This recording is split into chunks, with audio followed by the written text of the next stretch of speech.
Okay, so we have a colored head, line art in one layer, color work in another layer. Now I want to demonstrate the gradient tool and how to add patterns. So for this, we want to select the not the line art, the color work layer. And then I just want to show you a quick way of selecting an area that's already there. So if you click on this little icon here, this is called the similar color selection tool. And as the name suggests, you can click on any area of your painting that is of a similar color, and it'll select it right up to the edge. So I've selected the yellow face, minus the eyes and the nose and the hat, of course. And now what I want to do is go up to the gradient panel up here, and let me just choose this gradient that's already mixed. And now I want to select the gradient tool, which is this tool here.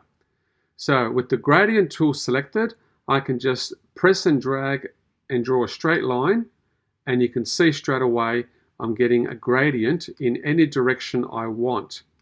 Now at the moment, the tool options, if I click here, is showing me that I've got a radial gradient.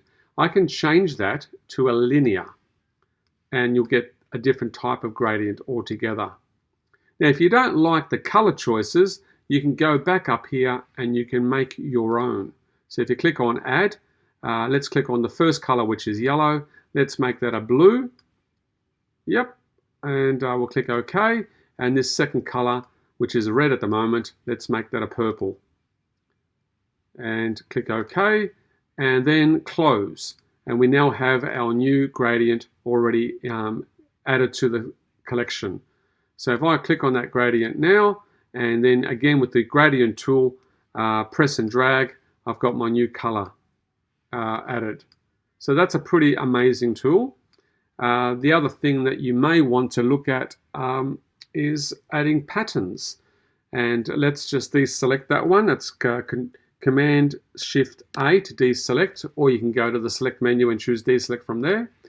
And we'll go back to layers, and this time I will select the hat. So let me go back to this fancy tool here, click on the green. As long as I'm on the right layer, you can see that it's now selected. And now to apply a pattern, all I need to do is go to this button here, and I can choose a pattern, any pattern I like. Let's just choose, let's say I want this pattern here, like a weave. And I've chosen that pattern. When I then go to edit, I can fill that selected area with that pattern. And there it is there. You may want to do this on a new layer if you want the green coming through.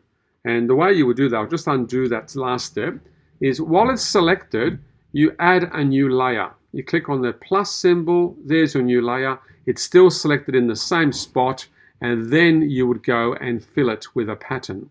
Now the difference is that you can now bring the opacity down. You can start seeing the green coming through, or you can change the layer effect from normal to say multiply. So that's an interesting way of adding patterns to existing areas of flat color. Okay, thank you.